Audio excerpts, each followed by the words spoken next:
Hello gamers, Agafor here with 49 tips for 0.49. The tips in this video are up to date with DayZ stable branch 0.49, and this is the very first video of mine which is available in 4K resolution.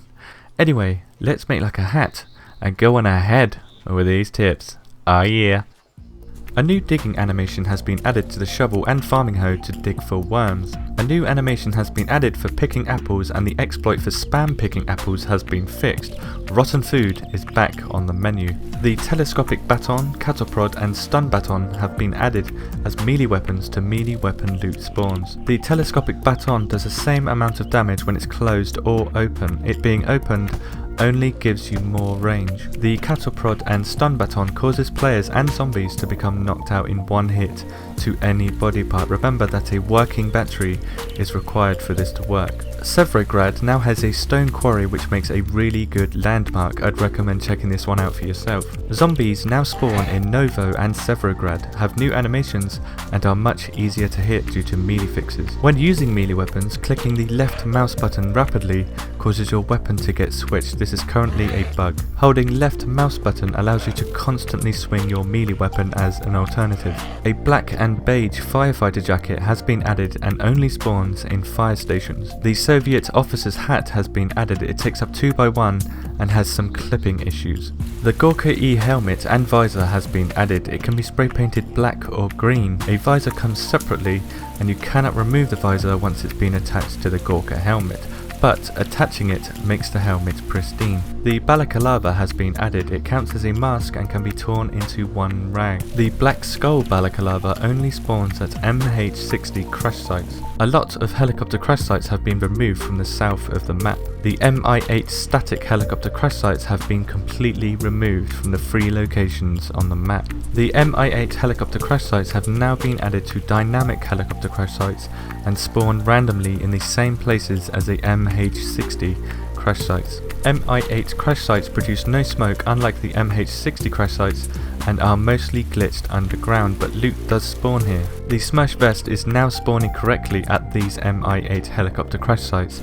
It's still pretty rare however. The tents and long barracks buildings at Balota Airfield have been removed. A new military base has been added west of Mishkino. It looks similar to Balota's previous tent arrangement but has some differences. Tents in general seem to be spawning very little military loot at the Northwest Airfield and at Mishkino, so travelling here is not worth it yet. The AKM, AK-101 and their magazines now only spawn at the Long Barracks and M8 helicopter crash sites, making them much harder to acquire. The PSO-1 scope now only spawns where the AKM, AK-101 and corresponding magazines spawn. Flashbangs now spawn at Long Barracks buildings along with the new RDG-5 explosive grenade.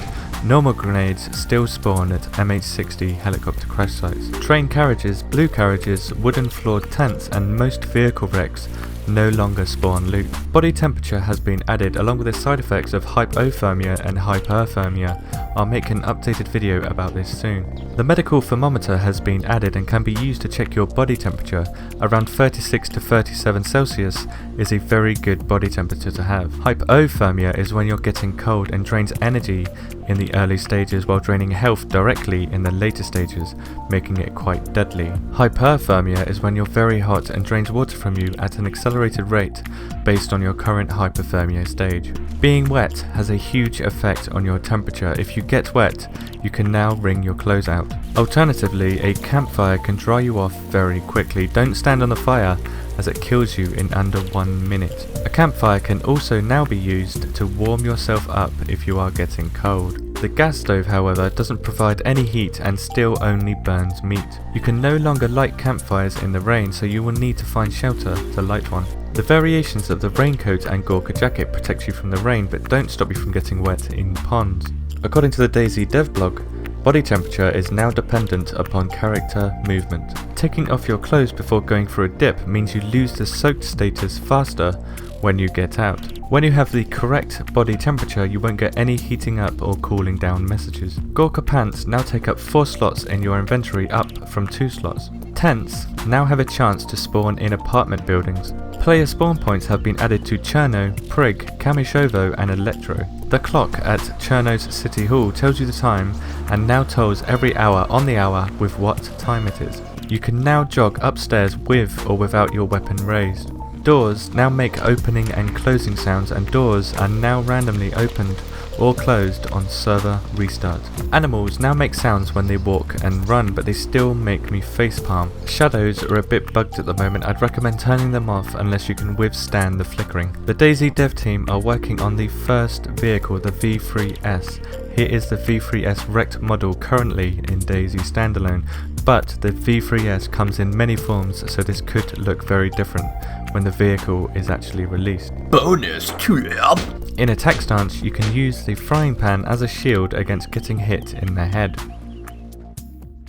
It's been said by a lot of players in the DayZ community that 0.49 makes DayZ feel like a different game compared to previous patches, and I have to agree. Melee is better, zombies are better, DayZ has had a nice polish, and I personally think making automatic weapons harder to find is a good move. With the community being updated with devlogs and streams now, I feel more connected to the DayZ development than ever before. The only nitpick I have is the developers releasing content before its time. For example, experimental 0.49 was a complete mess. Stable 0.49 is still having server issues, which I'm sure will get fixed soon. In other news, my future videos will include 30 tips, not, for example, 50 tips for 0.50. In doing that, I hope to provide an array of quality tips to keep you guys updated in a shorter video.